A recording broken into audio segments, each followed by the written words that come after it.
Hello everyone, and welcome to another episode of Killer Creation. In this series, I create a killer and a survivor for the asymmetrical horror survival game Dead by Daylight. While I do my best to make things as balanced as possible, I am in no way an expert on movement speeds or all the possible perk combinations, and I'm mostly just trying to make a fun new character while trying to be fair with their designs. With that said, let's jump right in by taking a look at this episode's killer, the Ringmaster, and check out his backstory, stats, and then perks. Phineas Bailey was the owner of a once beloved but slowly dying circus that traveled throughout Europe during the late 1940s. Try as he might, Phineas found fewer and fewer people willing to come and see his shows. Days of waning attendance turned to weeks, and the weeks turned to months. Phineas began to despair that he and his troupe might come to destitution, and that their livelihood would be ruined. One evening, a rich man offered to buy all the tickets for a single night if Phineas would give him and his family a private show. This was an opportunity that Phineas simply couldn't pass up. He took to the center ring once the man and his family were settled in, but before he could even begin his act, the man's children began to complain about the state of Phineas and the circus. They demanded to go home and would not relent their shouting, even as Phineas tried to begin the show. The man, doting over his children as ever, demanded a refund from Phineas. This demand drove Phineas mad, and even as he argued with the man, he could hear whispers inside his mind. The whispers promised him that it would fill the circus's seats every night, so long as Phineas made sure that the man and his family did not leave before the show was over. The whispers and promises began to grow louder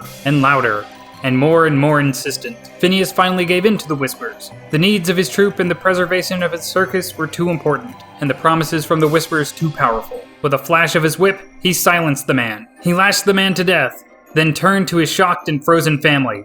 The show had only begun. Now with the Ringmaster's backstory out of the way, let's take a look at his stats. The Ringmaster has a 4.6 meter per second speed, a 32 meter terror radius, and is of average height. Overall, he's a very average and intermediately skilled killer. Now with his backstory and stats out of the way, let's take a look at his powers. The Ringmaster's first power is Attention Please! Whenever a survivor vaults a window, pallet, or other tile during a chase, the Ringmaster gains a token. The Ringmaster can have a total of 5 tokens at any given time. Using the M2 button, the Ringmaster can summon a spotlight on himself, which draws the attention of survivors within his terror radius. Survivors stop what they are doing and are turned toward the spotlight, unable to move or perform any other action during the duration of the spotlight. The spotlight lasts for 0.5 seconds for every token the Ringmaster has whenever the spotlight is activated.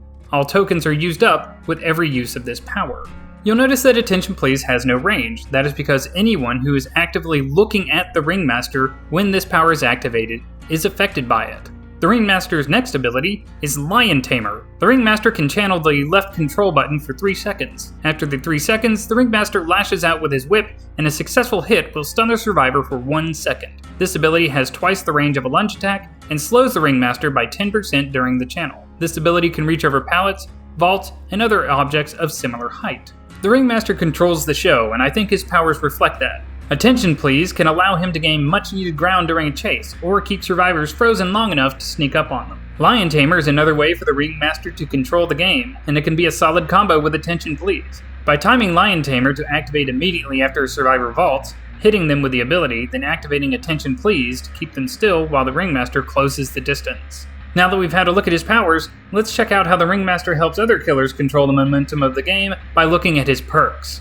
The Ringmaster's first perk is Jumping Through Hoops. The chase sends thrills through you, and the desperate acts of your prey excite you into action. Whenever you vault a surface within 3 seconds of a survivor vaulting the same surface, you reduce the time it takes to vault a new surface by 10, 20, or 30%. Jumping through hoops only increases the speed of the next surface you vault, and the speed increase does not remain with you after the vault unless you perform its requirements again. The Ringmaster's next perk is Extravaganza. The show never stops, no matter what anyone tries to do. Whenever a generator is fully repaired, fireworks erupt from it. Any survivors within a 5, 10, or 15 meter radius of the generator suffer from the exposed effect for 2, 4, or 6 seconds. The Ringmaster's third perk is Ringleader. You have practiced your routine over and over, and now the speed that you can perform these practice maneuvers surprises your audience. Whenever you retrace your steps in the same direction within 3 seconds during a chase, you gain an additional 2, 4, or 6% movement speed for 10, 20, or 30 seconds. This ability can stack up to 3 times. Ringleader does not trigger if you back up and then go back over your original path. You must follow the same path from the same direction without going over it again from a different direction. I think these perks would make an interesting addition to any killer's repertoire. Jumping through hoops can really help with killer mains who struggle with jungle gyms, the killer shack, or the dreaded infinite loops. Extravaganza makes completing a generator when the killer is near a far more dangerous prospect, forcing survivors to consider whether they can escape after popping the gen. And Ringleader makes for a solid boost to killer mains and killers in general who have issues with chasing survivors around loops. It also helps to force survivors to avoid places like jungle gyms or using loops too much without giving the killer a speed boost. Well, that's it for the Ringmaster. On to this episode's survivor, Melinda Prather. Melinda was the daughter of a powerful crime boss in the Dixie Mafia. She earned her degree in journalism and got a job as an investigative journalist at a large newspaper in her father's home county. Using her press credentials, Melinda would earn the reputation as the paper's top investigative journalist and was soon the first person on crime scenes and regularly appearing the same time or before the authorities. She would gain access to crime scenes, security cameras, and privileged information thanks to cops she paid off. She used this unique access to destroy evidence that might link a crime with her father's organization, plant evidence to implicate an opponent of her father's organization, or even write articles questioning politicians, businesses, or local governments linked to crimes or the inability to curb crimes. Melinda was a powerful tool in the Mafia until one of her father's lieutenants attempted to take control of the Mafia, using a staged crime to get her to the scene to report on it. Trusting the man, Melinda arrived only to find no crime and no police. She was quickly assaulted by the men the lieutenant had brought to his side, and she was given a choice: join them and help bring down her father and live, or die. She managed to escape the men and began to run, ducking through alleys and scrambling through abandoned buildings as she did her best to avoid the men chasing after her. As the chase went on, she somehow began to know where to turn, which door to go through, and when to hide from her pursuers. The areas she was finding grew darker and darker until she finally slammed the door to a warehouse shut and turned around to find a void of blackness with a soft pinprick of firelight in the distance. The door had disappeared and she had no choice but to wander forward to what she discovered was a campfire.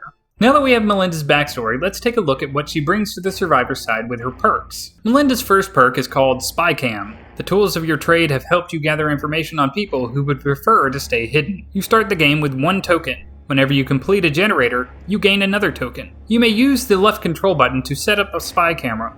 Whenever the killer comes within 10 meters of a spy camera, their aura is revealed while they stay within 10 meters of the spy camera, and for 1, 2, or 3 seconds after they go beyond 10 meters of the spy camera. Spy cameras cannot be placed on objects that can be interacted with, such as vaults, pallets, killer items, generators, or doors that move after a generator has been completed.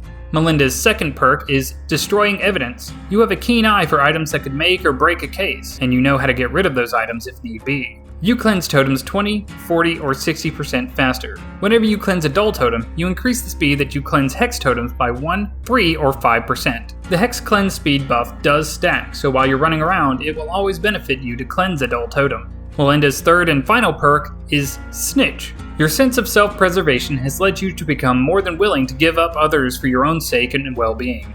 During a chase, the aura of other survivors within 5, 10, or 20 meters of you is revealed to the killer, and you point in their direction. If the chase ends within 5 seconds of another survivor being revealed with Snitch, your aura cannot be revealed for the next 10, 20, or 30 seconds. In the case of multiple survivors being revealed at the same time, your character will point to the closest one. So those are Melinda's perks. I think she brings some interesting self-serving perks in Spy Cam and Snitch. I think Spy Cam would be a fun perk to use in order to try and make generators safe by using your first cam to set up close to your first generator and complete it, then take the next token and do the same thing. Destroying Evidence is easily her weakest perk, but good for solo players who haven't learned to play around Ruin. It could actually become the bane of killers who find someone working on their totems and don't have as much time to stop them. Snitch is mostly a trolly, fun perk, and something I made to try and reward the player by sacrificing other survivors in order to give themselves a chance to get away. And that concludes this episode's killer creation. I hope you all enjoyed it and liked the Ringmaster and Melinda. I would love to know your opinions on both the killer and the survivor. If you enjoyed the video, feel free to give it a like. If you didn't, go ahead and give it a dislike and let me know why in the comments.